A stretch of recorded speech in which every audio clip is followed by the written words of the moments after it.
no microphone. Oh, microphone. Okay. Yes, I will try. I'll try not to turn around too much. So again, I just want to welcome everyone, and particularly on this date. Probably read a lot of the materials that's in front of you, and some of you are probably already familiar that this is the 20th anniversary of the downing of a civilian airline over the Straits of Hormuz in Iranian airspace by a U.S. warship. And it's a tremendously sad day and an important one for us to pay attention to, as Bill was referring to, because of the threat that is going on right now. I want to mention, of course, that we have, as experience, we've been broadcasting internationally, and it will go out to several countries. I'm not sure all of them, but I think Iran will be broadcasting Iran. Press TV, I think that it's going to be in South America, Central America, and out in there, as I recall from the interview that Phil did yesterday when we were in Washington, D.C., that's on the website of Press TV. So you can go to that site and download or listen to your archive. Okay?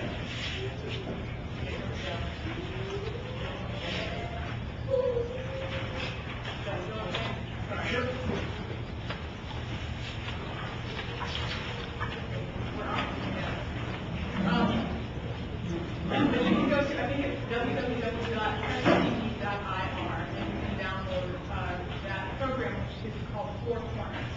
And while I was sitting in the room on this interview, there was another documentary that was there, and it had to do with commemoration that was done by Iranian artists who went to different locations, and I'm not exactly sure where they were, but they were environmental artists. And so if any of you are familiar with using the earth and natural materials to create statements that are relevant to current events. This is another 1 hour documentary that I think is also available on. So there's quite a bit of programming, and that was clear in watching at least that channel, is that there is a lot of attention in Iran support the country, support the area. So I also wanted to mention that, of course, Rostam Torzal is here. He's the president of the U.S. chapter of Kashmir. The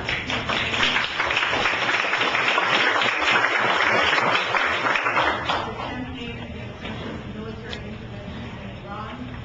Rostam was responsible for helping to initiate and then coordinate peace delegations to Iran.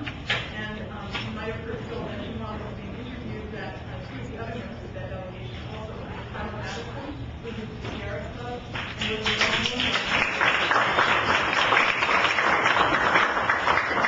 Tom Colombo, who is with the Rock Records.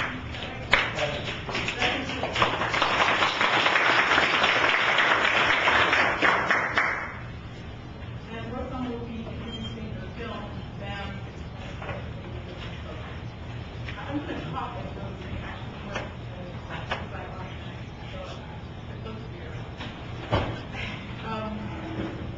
I also want to thank the Reverend Marilyn Crystal. She has very patiently, she inherited the defenders from the former pastor who held our meeting here in 2002, and she has very graciously continued that tradition. And I wanted to ask you to come up and say a few words, but also really to thank you very much for your support. By that symbol actually alone, but also you are coming up to be quite an activist past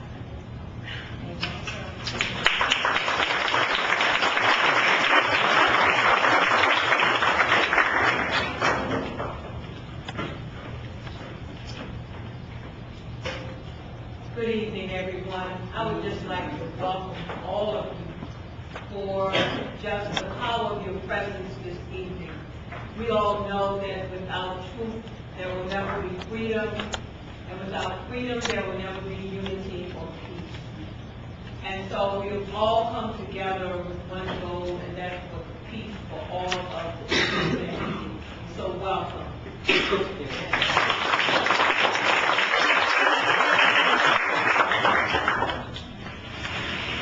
I'm going to very quickly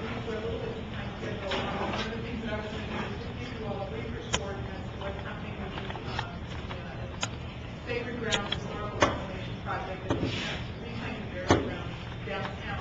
I want to point out the members of the Sacred Grounds Committee who are here. Yamba Wilkerson.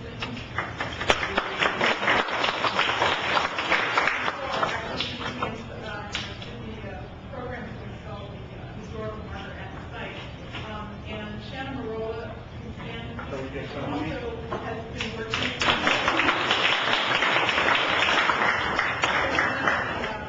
an activist department and other people who happen to have been at the right place at the right time to purchase the site of the burial ground, the parking lot property, and was planning to start making improvements to the parking lot, which were outlined in their strategic plan. I had contacted the person who's they let me talk to, I think early last year, and she's the same public relations person who's there now, who said that no one brought this to their attention. And she had responded to my question about the significance of the site and what their plans were about the burial ground project, and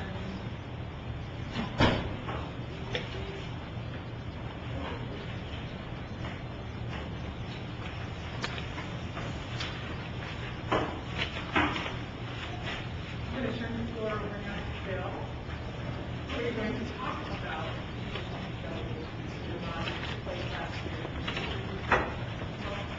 Bill is the editor of the Richmond newspaper, a founding member of the Defenders of Freedom, Justice, and Equality, and the coordinator of the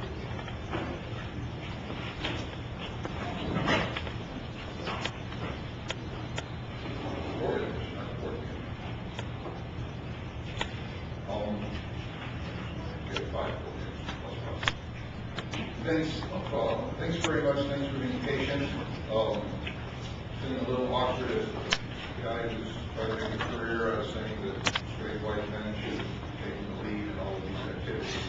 A little chagrin, but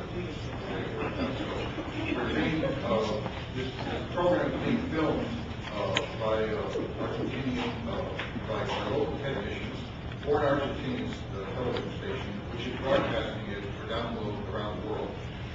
In Argentina, in Mexico, in Spain, in the Middle East, and we believe in Iran. And so we're hoping that our friend Nabi Ahmadzadeh is watching at this time. And if you are, thank you so much for inspiring us. And this is the reason why we're having the meeting here tonight. It's supposed to commemorate the fact that today is the 20th anniversary of the day that a U.S. cruiser shot down an Iranian civilian airliner, killing all 290 people on board.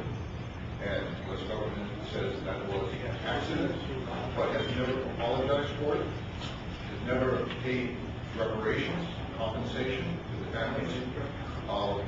George Bush Sr.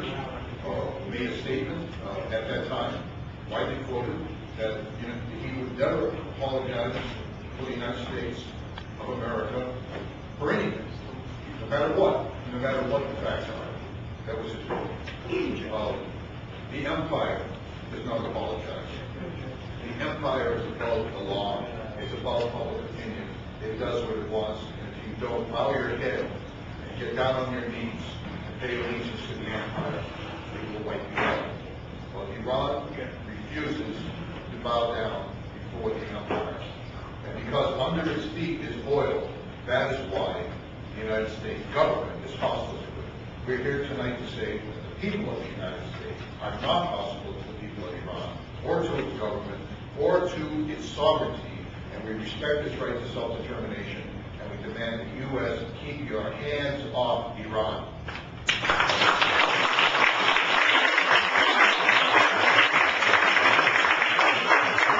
I'm not going to talk about the history, about the trip we made last year. It's a wonderful trip, and there's a report on it on the back page. What I want to talk about a little bit is the present situation. Over the last year or so, well, 2 years, the Bush administration has been increasingly raising threats against Iran. The issue that they pushed the hardest was claiming that Iran was trying to develop nuclear weapons, and when their own 16 intelligence agency, national intelligence estimate, they call it, came out with a report last fall saying that, well, actually, is not developing nuclear weapons, and the Atomic Energy AEIE. For us, it's going to address some of this stuff. I'm going to leave all the technical stuff they have. But the international agency responsible for investigating whether countries are developing nuclear weapons said no, they're not developing nuclear weapons. So George and Dick were a little bit taken aback, and they had to find another reason to attack Iran. So they said, well, they're supporting terrorism, see?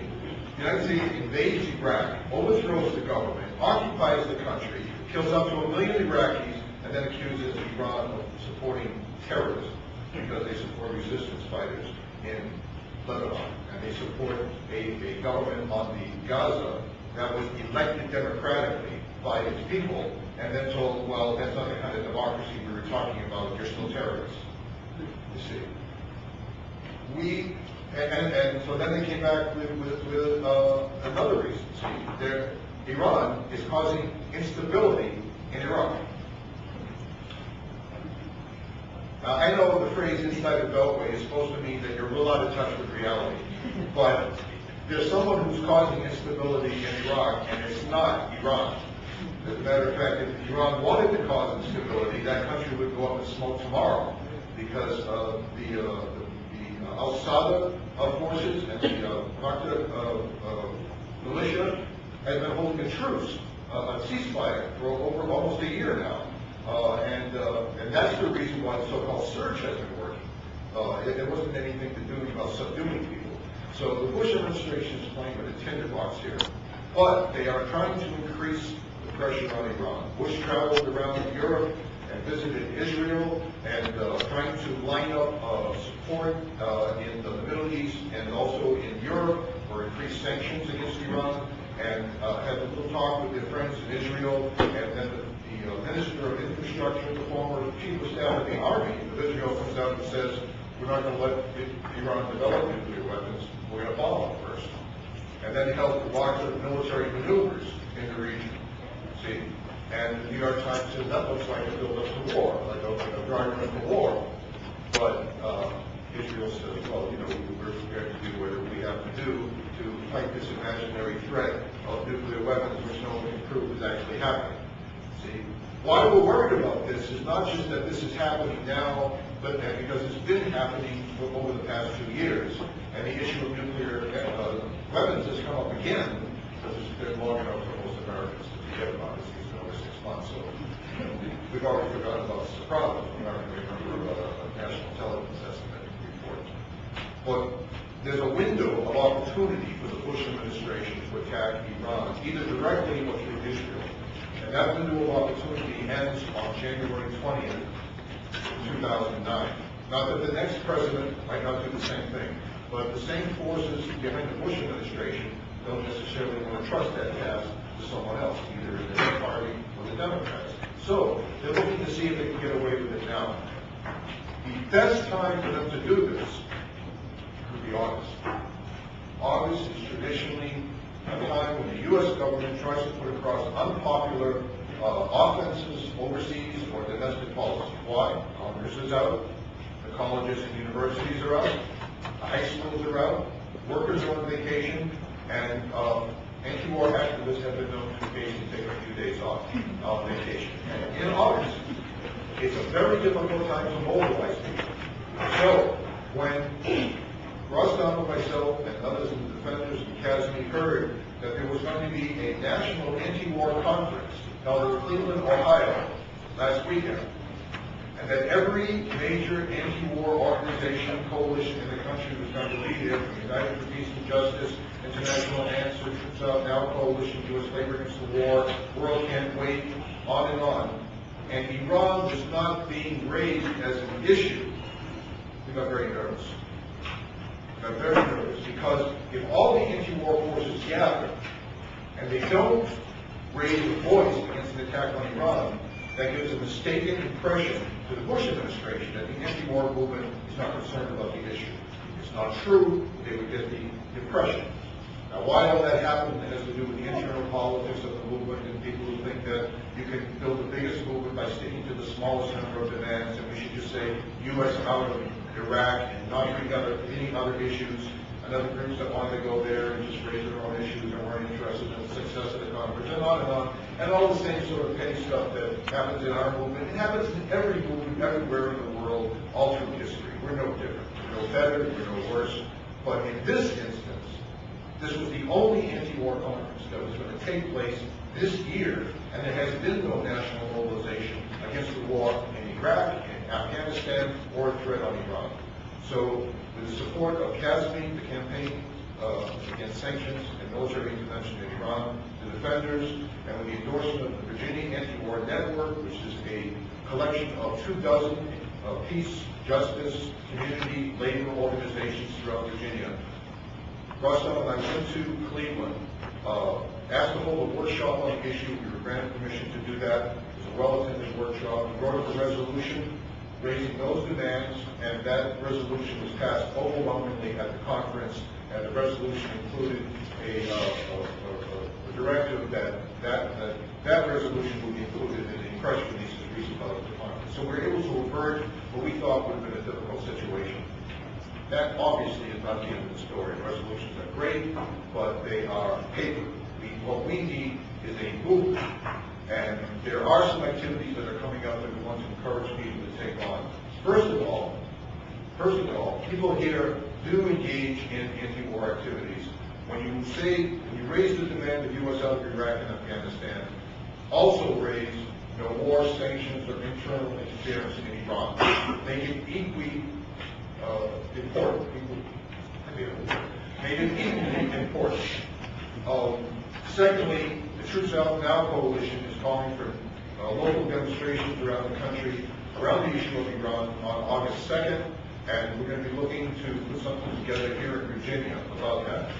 Also, the United for Peace and Justice may be calling for demonstrations in July. We'll also support those. We're going to support every initiative against an attack, sanctions, or internal interference in the affairs of Iran.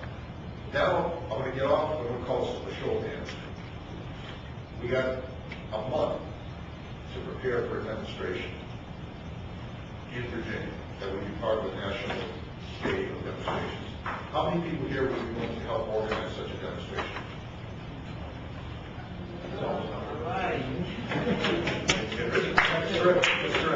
Okay, please see me after the program, okay? Don't forget, I know what you need to. Phil, if I can ask a question, do we have a site selected, or is that up? We're discussing one. Okay. We're discussing one. Because I know Ross has mentioned the naval base in Norfolk.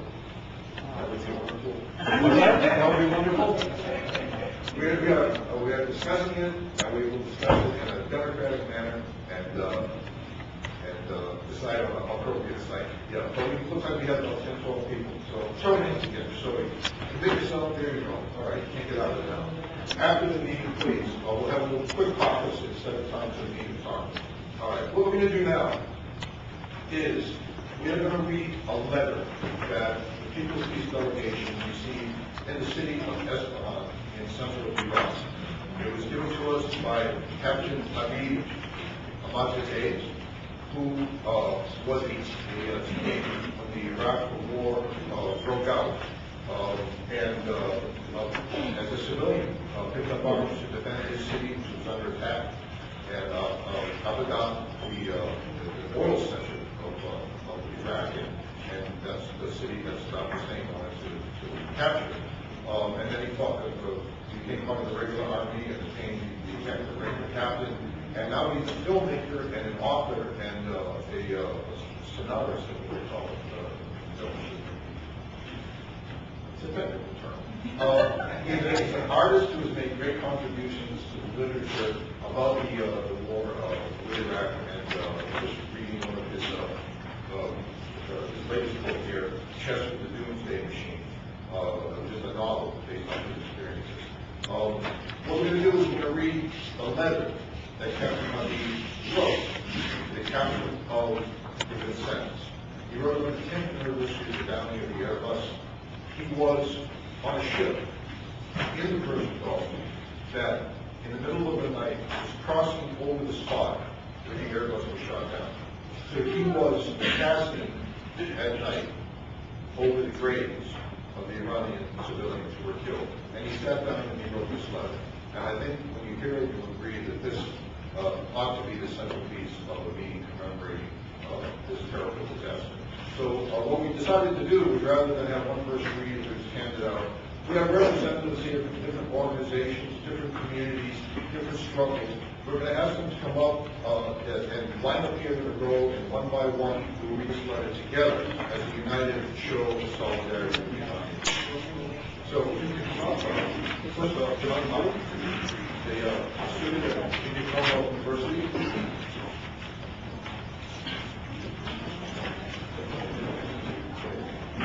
Tonight is a good friend of ours, a world traveler, writer for the Richmond Passenger newspaper, and he will be opening the letter.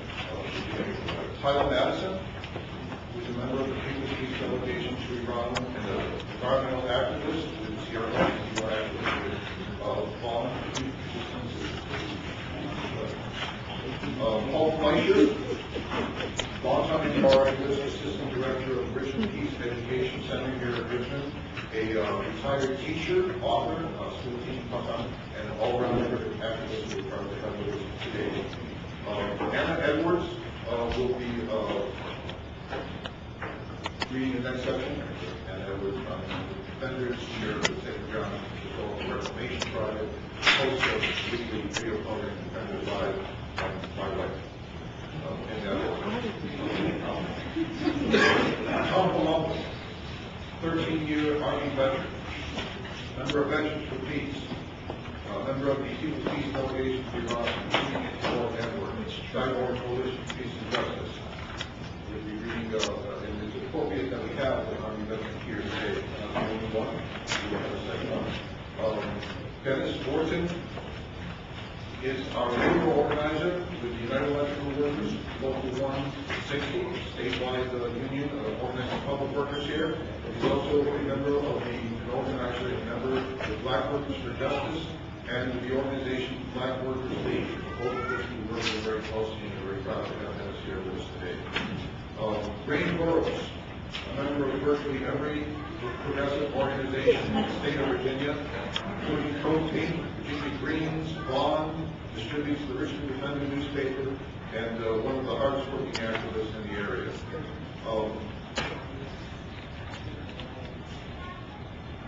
Brianna Alvarez.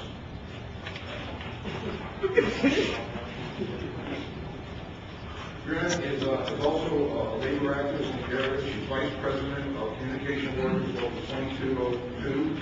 She's a delegate to the Greater Richmond Labor Council, so she's probably the highest ranking anti-war activist in the Richmond area in terms of labor movement. She's also the organizing coordinator for Jobs with Justice and a member of the Virginia Anti-War Network. Dahlia Rashid from Dahlia is a member of the Defenders. She's also a former member of the Richmond branch of the Black Panther Party. And worked very hard here in the breakfast program years and years ago, and that's part of the revolutionary tradition in Richmond that we don't hear nearly enough about. And she's a community organizer with the Defenders. Gary Rouse, activist with Vaughn, Virginia, whenever since the beginning. Gary grew up in Iran as a teenager, and we're very proud to have him here today to participate. And I'm leaving out someone.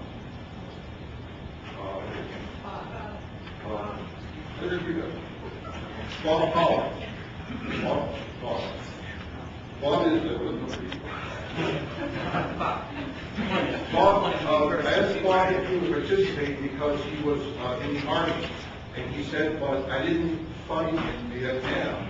And I said, no, you refused to fight, and you got court-martialed, and you organized with the American Servicemen's Union, and then you got kicked out, and then you stayed organized with the anti-war movement. I think it's appropriate that you be here tonight. All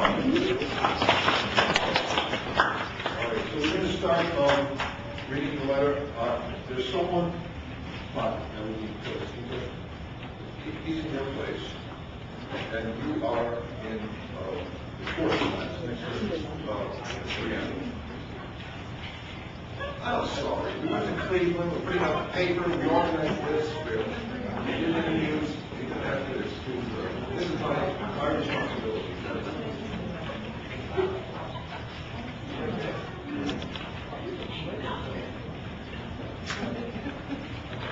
August 4th, and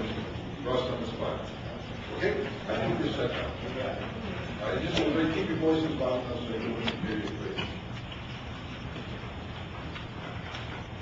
Mr. Will Rogers, senior officer in the U.S. Navy, former captain of the USS Institute.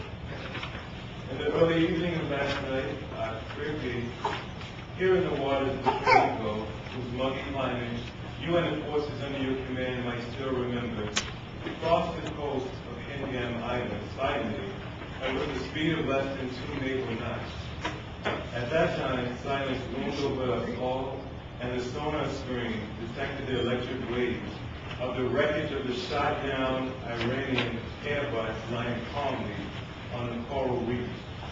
Most certainly, one can still find the remains of 100 or more lost civilian martyrs among the coral islands.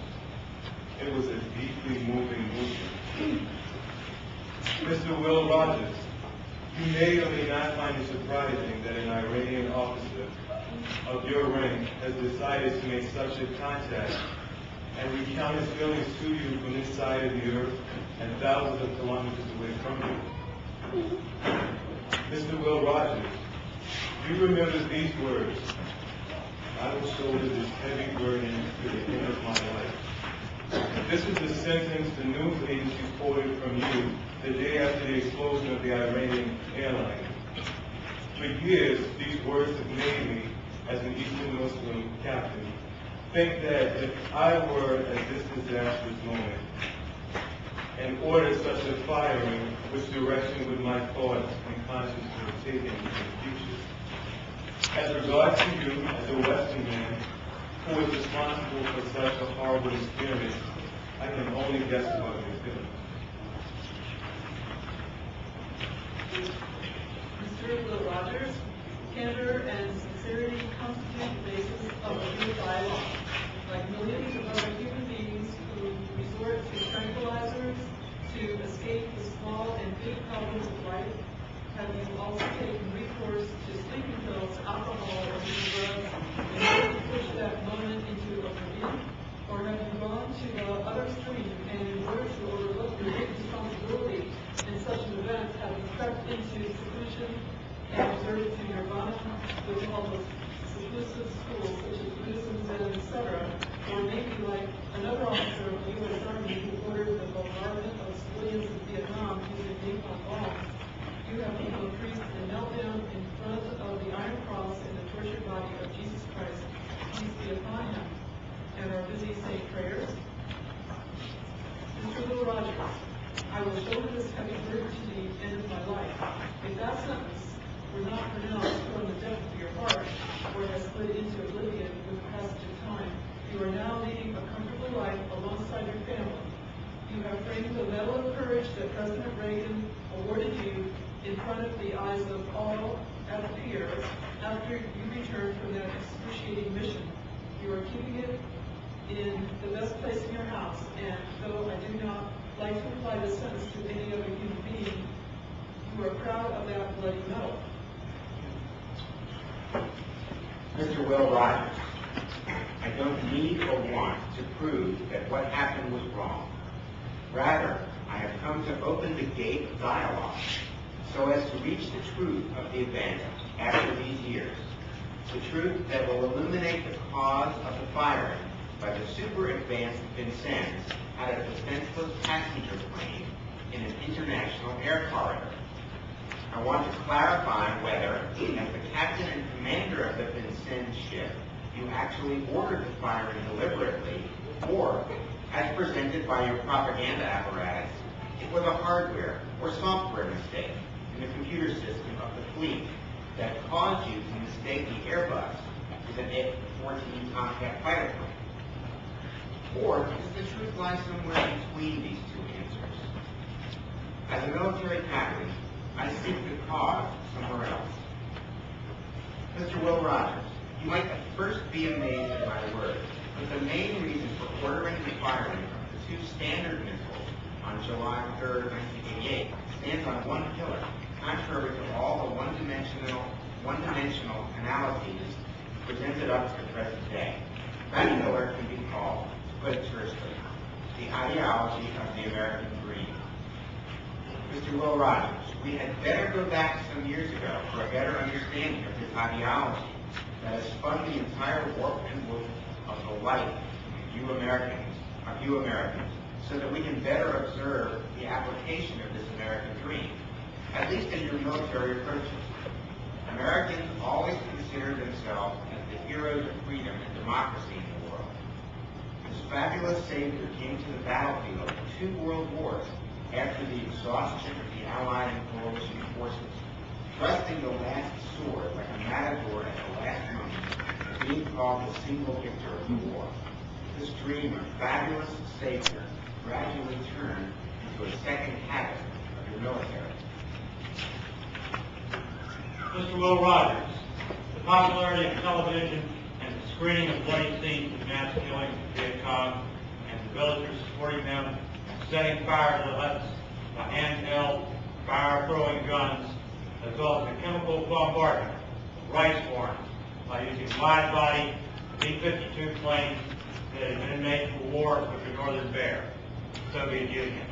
All this brought intense humiliation to your people, the government and army.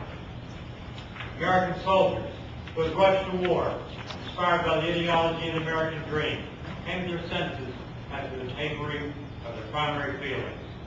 They sought those responsible for these crimes, just like any other cheated human beings. It was here that your militaristic designers thought of how to prevent the spiritual and mental repercussion on your soldiers.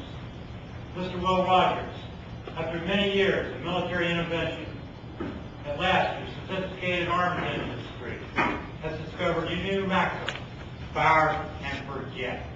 With the invention of a new generation of propelled weapons that do not need to be controlled and guided after firing, a generation of fire and forget weapons was created. Your men fired the missiles and bombs to destroy the target after traveling kilometers from the scene of battle.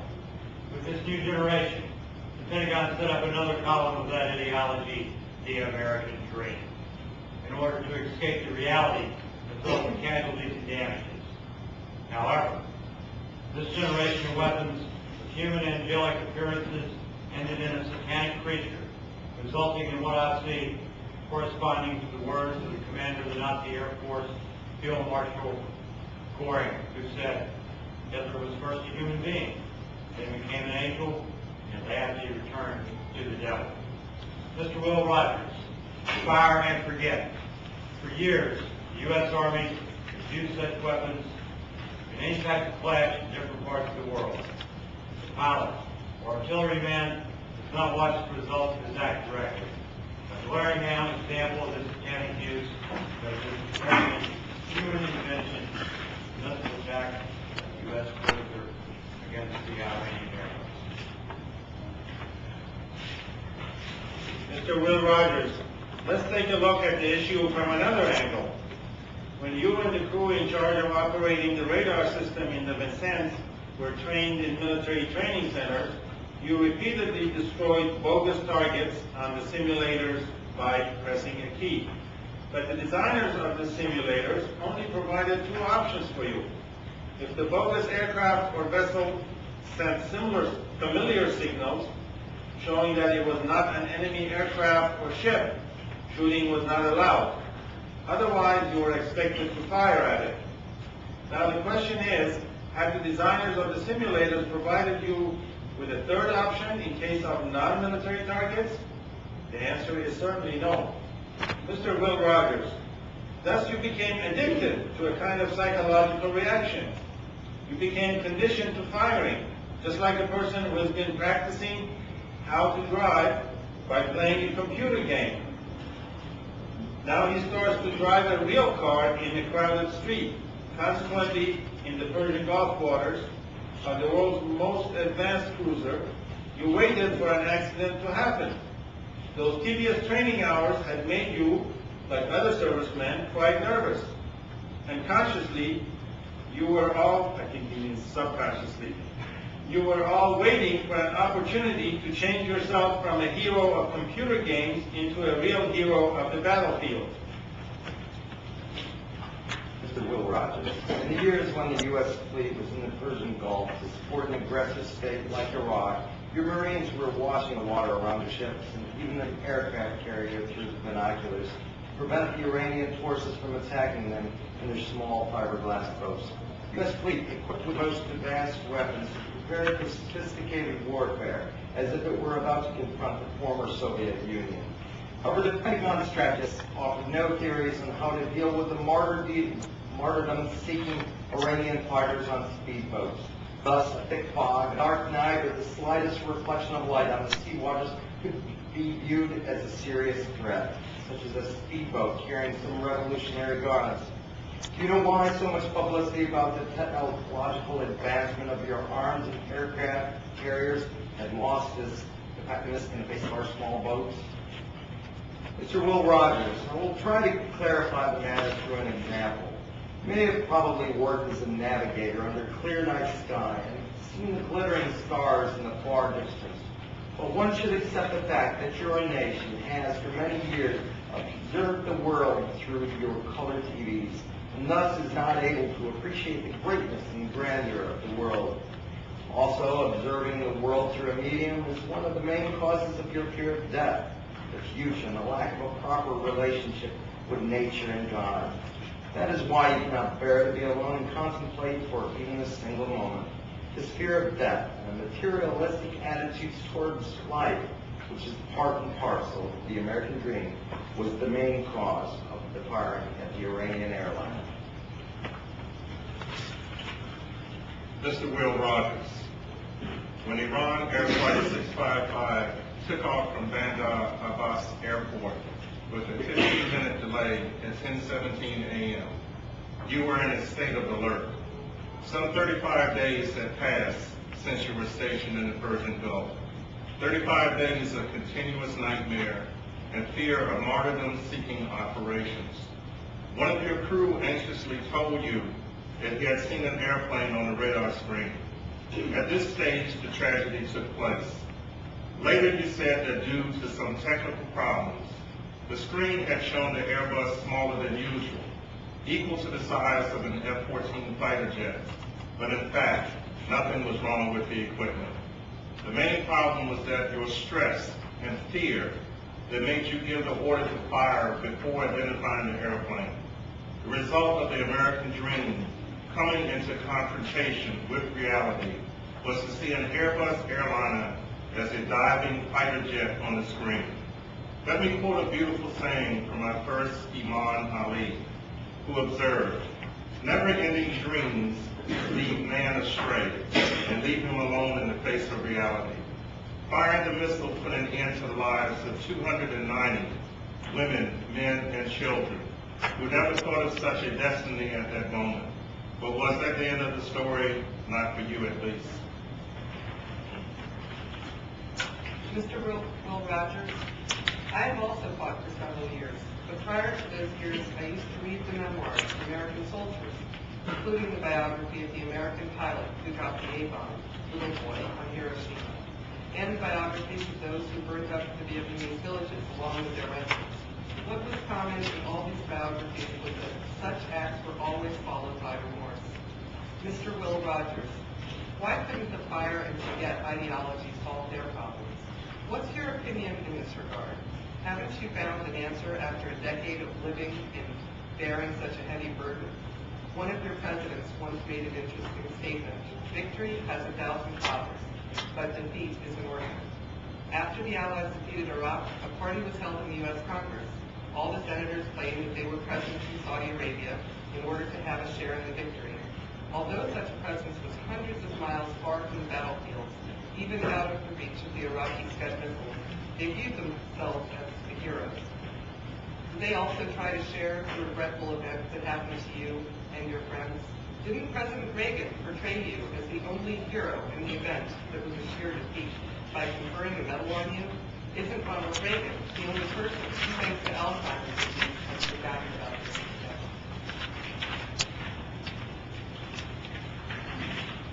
Mr. Will Rogers, the bitter experience of the American soldiers who go to bed at night with a disturbed mind and as soon as they wake up in the morning, remember what a heavy burden they should bear until the end of their lives, has caused me to think twice before I pull the trigger.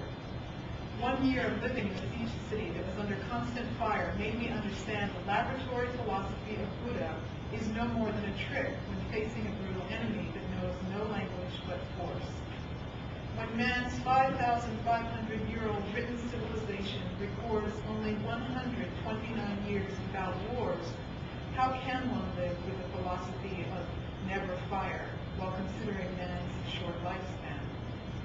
If Buddha passed through his quarantine in the mountains of Indochina and from behind several thousand years entered the internal war of Sarajevo at the present time, could he sit cross-legged and go into ecstasy as a responsible citizen in the face of the everyday massacre of the people of his city? Or might he have written a letter to Radhavan Kradich to withhold genocide? When my country, Iran, with all its customs and beliefs, was disconcertingly attacked by its Western neighbor, I had two options: the heroism of the Buddha type, remaining holy and, in a sense, escaping responsibility, or being briskly in the war and finally turning into a defeated hero of your kind. But an experience coming from 1,400 years ago could show me how to maintain equilibrium and find the only way leading to absolute happiness by means of religion. We Muslims have an imam and hero named Hazrat Ali. In the very early days when Islam began to propagate monotheism in the Arabian Peninsula among idolaters, a big army of the idol worshippers in the city of Medina besieged the residence of the Prophet of Islam. The greatest warrior of the polytheists, Amir bin Abdi crossed the road dug around the city and challenged the fighter. Despite the fact that Hazrat Ali was still too young, he rushed to the battlefield. No one, not even Amir bin Abdi himself, had the slightest idea that Ali would return alive from the battlefield. Fighting erupted between the two. In the first minutes of the fight, to the amazement of all, our imam knocked down the opponent. Then he moved away to a corner and minutes later returned to the scene and was again engaged in a man-to-man fight that ended with the death of Abu. After the battle, the imam was asked about those few minutes of pause. Ali replied, "When I knocked him down, he threw spittle at me. I became angry for a moment and thus rose up, so as to not kill the enemy of God on account of anger and my selfishness. After my anger waned, I returned and was again engaged in the fight." Mr. Will Rogers, what do you understand of this experience? A moment of contemplation for God's gratification and never considering one's passion. However, when your men at the Vicini command became assured the fact that they had fired missiles that hit the passenger plane, they shouted, "Yoo-hoo!" Does this echo the snort of American infantry as they massacred the Red Indians and hung blacks at Ku Klux Klan? Yes, yoo-hoo! Mr. Will Rogers, the totality of this experience taught me and my friends that contrary to the immoderate people like you and the submissive ones like you, Buddha, you should grasp at our religion and think before firing and pulling the trigger. So that after 8 years of presence on the front line of defense that we aptly call sacred, we should not need to take sleeping pills. In times of war, 4 million volunteers rushed to the battlefields, and under the canopy of religion, the invading country could not report even one case of rape to their girls or women. And this is one of the greatest human achievements in the defense. However, with the department of the American soldiers from the Far East, according to the official statistics released by the United Nations organization, 20,000 prostitutes in Cambodia alone. This is a real record left by your army. Mr. Will Rogers, I am writing this letter now on the coast of the Persian Gulf in memory of 290 innocent martyrs whose remains are still resting in the depths of the sea, about whose memory Hollywood will never make a Titanic epic. In every moment when I look at the sonar screen, I think of you and what you can do to diminish this heavy burden. How, you may ask? In my opinion, it would suffice to show the American Marines the starry sky and nature without the hustle and bustle of the cities, the neon lights, and the empty politicians, and only express that God of this Mother Nature is far greater than television or radar screens. Under the shadow of God are living other human beings who have hearts and feelings, whose hearts beat for other human beings, but who do not like to forget the truth of life in excessive pleasure seeking. If we think this way, never will any other fleet move from San Diego, the cradle of the manufacture of the famous planes of Charles Lindbergh, to create one of the greatest air disasters of history, rather than enormous mission, the heaviness of this plane, rather than Lindbergh's unforgettable flight over the ocean. In this way, a day will come that by fulfillment of this enormous mission, the heaviness of this burden will be placed on every single human being, so that a man by the name of Will Rogers can also live a tranquil life with a clear conscience. Let us hope for such a day to come. Goodbye.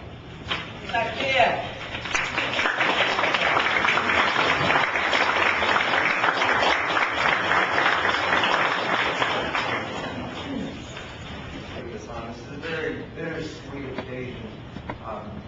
One of the things that really touched me traveling in the country of Iran was the warmth of the people. And one of the things I'm reminded is that we are all one global family. And I believe if 5 citizens can travel over to the country of Iran, meet with clerics, government officials, students, soldiers, members of the Revolutionary Guard, and common laborers, why can't our government? And to me, I say it's bittersweet in that we're gathering together in Virginia to commemorate a tragedy that occurred 20 years ago in the hopes that this sort of thing will never occur again. And to that, I say no war on Iran and the war in Iraq, Afghanistan. Bring our troops home. Thank you.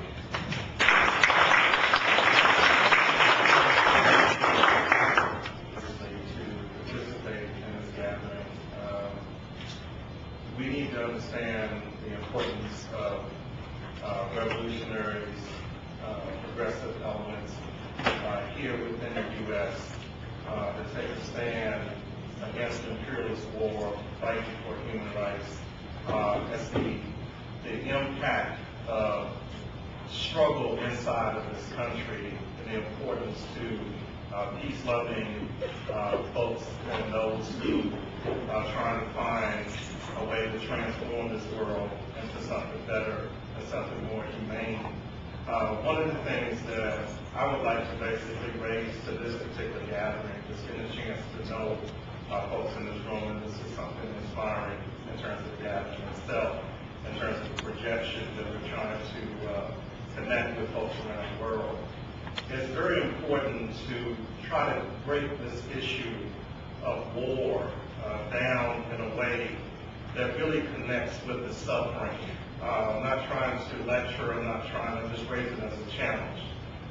Particularly, Dr. King had raised years ago when he made the speech at Riverside about how war was an enemy to the poor, particularly into working families and stuff worldwide. And he was challenging even then about challenging making the distinction between people, the government, and policy. And we have to, and one of the things in terms of the anti-war movement in this country, and even looking at issues sometimes of fragmentation, demands, there's suffering going on. And, you know, and I'm looking at the slogans, and I unite with them in terms of capturing, basically, as Phil and others are saying, we need to always look at trying to generate people's struggle and social movements to take a stand against war. One of the things I think we need to always keep in mind as we're talking about anti-war, but it's not just an international phenomenon. We have to always take a stand against the war at home in terms of all the different expressions of that. And for me, particularly, as seeing myself and the networks that I work with in terms of as a revolutionary and oppressed people and oppressed nation inside this country, in terms of the African American people that are constantly fighting for liberation. There are ways that we can talk about more specifically a convergence and some kind of intersection so that the struggles of people to survive as the resources of this society are pillared and taken away from the people and being used to basically continue to try to create this economy, culture of permanent imperialist war around the world. We have to really try to challenge each other to make this more of a people's resistance movement and a mass character of that. There are many times, I've been in many settings where organizations represent the different factions of the anti-war movement will make a recognition. There are not too many African Americans here. There are not too many young people here. There are not too many Latinos and Hispanics. I mean, the war impacts everybody. We just basically, even at gatherings like this, and as we plan an action maybe in August, let's really talk about how we can connect with the kind of indigenous organizations that exist in these communities where people are always struggling on the issue of survival, but it's still tied up with all the resources of the society basically being channeled, not the American interests and needs, but basically to the war cabal around the Bush administration and those around them. The last thing I want to say is about the presidential elections. And it's similar to the question that was raised with Phil, even as we heard it. The Democratic Party obviously has not pushed the issue of an anti-war position. They're using the dissatisfaction of people to talk about winning the election. As we, whether it's here in Virginia or anywhere else, as folks are engaging around the Obama campaign or the presidential election, we must raise a challenge really to all of those that have, because the masses are responding, people responding to the presidential race. But we have to find a way to basically raise the right questions, the right challenges, so that ultimately we're talking about really accountability to a people's agenda, to people's needs. So I'm hoping that even in this gathering, as we look down the road, we can look at this as an opportunity for us to kind of address some of those needs.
To issues such as the one we discussed tonight, that is no war on Iran.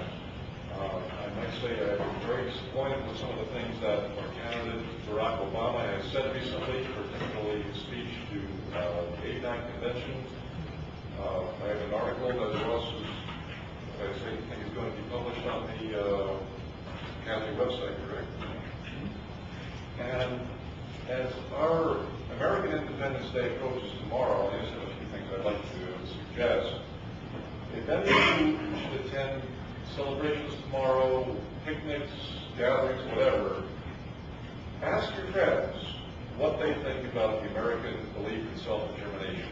Because I think if you read our Declaration of Independence, that's what it's all about. It's about self-determination for people and self-determination for nations. And ask them what they think about our relations with Iran over the past half century. And if they're not aware of the incident in 1953 when we overthrew Dr. Mohammad Mossadegh, please let them know that Iran once had a democratic government, and it was overthrown in a very violent coup d'etat. It was organized by our Central Intelligence Agency. Ask them what they think about the idea of regime change, the idea that the U.S. government can unilaterally go into another country and impose its will on that other country. Ask them how that squares with what is said in our Declaration of Independence, which talks about government by the consent of the governed. Ask them how that translates into this arrogance, this claim of authority to impose our will on other nations. And see what they say. I'd be very interested. And I think I may try to invite Republican neighbors tomorrow and see how long I can stay at their picnic. Thank you very much for this opportunity. I got the girls set up. Thank you.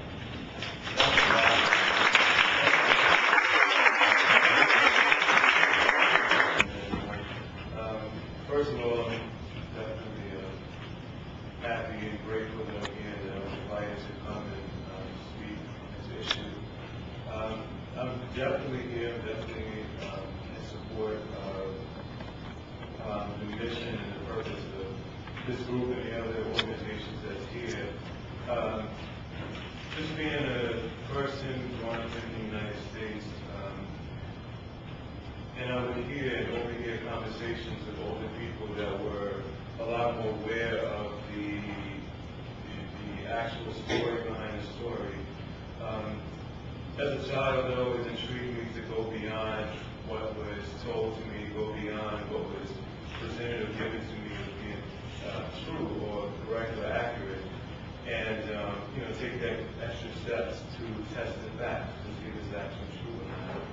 And so, with that being said, I've noticed over the years, as I've read different newspapers and magazines, and listened to different television reports, news reports, that there seemed to be a lot of inconsistencies, but the only consistency was the trend in how the United States would operate in certain functions and events around the world.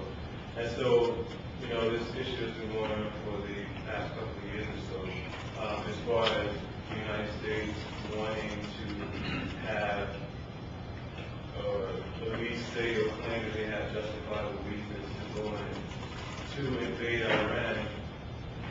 It just started to really make me upset and just really pushed me to the point that I wanted to do more than just sit back and be an observer of the news report and get upset, speak to a couple of friends about it, and then kind of just whatever happens, happens. So I'm glad I'm here to definitely kindle the fire that's going, and I hope that it continues to grow, and that I, in constructive and effective ways, do what I can to make certain that people really know what the U.S. government's intent is.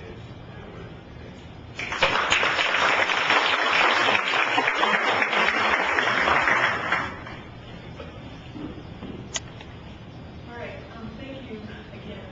That was good to have this opportunity when our questions for some discussion to get started. We are going to wrap that section up now, and we'll turn it over to Bill and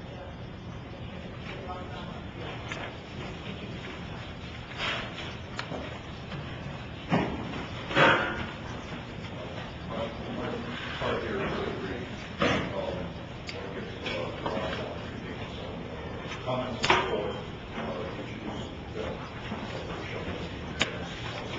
First of all, thanks for coming tonight. I mean, like, really thanks. You know Richmond, so you know that anti-war meetings tend to be a little modest in size. And when we heard that there was interest in filming the meeting and that people around the world would be seeing it, we said, oh, that's wonderful. We've got to get some people out here.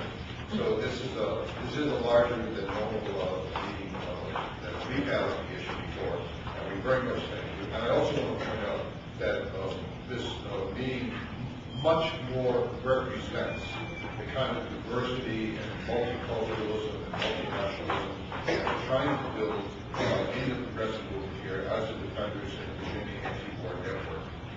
Half the people here are people of color, and that is phenomenally important in the Cleveland anti-war conference that we went to. I think there were more people of color here than were at that whole conference. So that you are fulfilling the view, the vision that we have of a united movement in this country that respects the right to self-determination, that respects the right of oppressed peoples to determine their own way, but also on a principled basis that we can come together in the various communities and support each other's issues. That's the first thing. The second thing is, I'm going to pass the collection plate. You know, we're an independent organization, and we don't receive funding from any foundations, or certainly not from the government, and we don't have an office, and we don't pay salaries, we're all volunteer. But it does cost a certain amount of money to put out these things. A little pamphlet there. Can you mention this on the program yet? To commemorate the 20th anniversary of the Downing of the Air, we put together a little pamphlet called Criminal Arrogance, the Downing of the Iranian Air 655 by the U.S. Senate on July 3rd, 1988. And it includes the letter from me.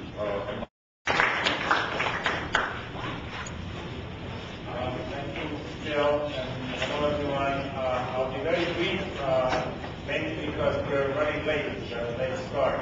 The thing that bothers me the most about tensions between Iran and the United States is that it's unnecessary. I had, very early in my life, I grew up in a binational family, and very early in my life I became very fond of American history and had made friends with many Americans who were in Iran, very enlightened people who were at the time teaching in Iran because there were people that were there because they wanted to be a more. So they were very enlightened people, and I was looking forward to coming to this country. And when I came here, it was the summer when the Watergate hearings were in progress, and so I really fell in love with democracy in this country. Little did I know that it was going to go downhill from there. That was an exception. Anyway, that's all another story. But as I said, it bothers me the most. What bothers me the most about the tensions with Iran is that they're totally unnecessary.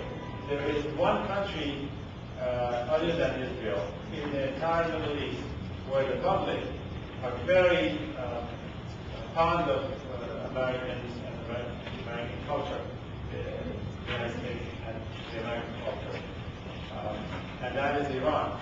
Anyone who has traveled to Iran, including many, many journalists who every year go from Western countries to Iran, will attest to this. I challenge you to find one report by a visitor to Iran, a journalist or otherwise, that will tell you otherwise. So it would be really a big pity, a great shame for the United States to turn 70 million friends of Americans into enemies, really. When I grew up in Iran, because Iran was ruled by a client government, the puppet government of the United States. there were strong anti-American feelings. But now that the Iranians had a revolution, overthrew that really brutal dictatorship, and I know firsthand about that brutal dictatorship because my father worked in the army of Iran at that time. Now Iranians have got their independence, and therefore they have very good feelings towards America. And you would be ashamed for all of this to be ruling. There are many common interests between people of Iran and people of the United States. I say this as an introduction to the film that you're about to see. It's slightly under 1 hour long. It's a documentary in which there is no narration. You hear firsthand from mostly from Americans about how 2 American tourists in Iran who were caught in a massive earthquake that really caused great destruction and killed tens of thousands of people in 2003, by the way, the day after Christmas in 2003. You hear from the mouths of people who were in these events, caught up in one way or another, in interviews, how these Americans were treated. And I think that will confirm the point that I'm making to you, that Iranians, by and large, don't have ill feelings, ill will towards Americans. And they don't really consider, for example, among other things, the Iran nuclear program as intended to challenge or hurt Americans. So I invite you to see the film, and before I get out of the way, I want to point out to you that there is some literature, some free literature on the table on your way out that I encourage you to pick up, and that helps answer some questions that may be on your mind. I hope that you're a skeptic, that you haven't really made up your mind about Iran one way or another. We have some literature there that will point you to some web links or other ways of finding out more. The best thing we can do to protect ourselves and the Iranians from this mad administration in Washington is to arm ourselves with information. So I encourage you to take some of those. There are also a few copies of a very good recent book on such matters called The Iran Agenda that we have on the table for sale anywhere from $5 to $10, whatever you feel like paying. And if you like the film, I have also brought a few copies of the DVD that are for sale for $20. So enjoy the film, and thank you very much for coming. I really appreciate you being here.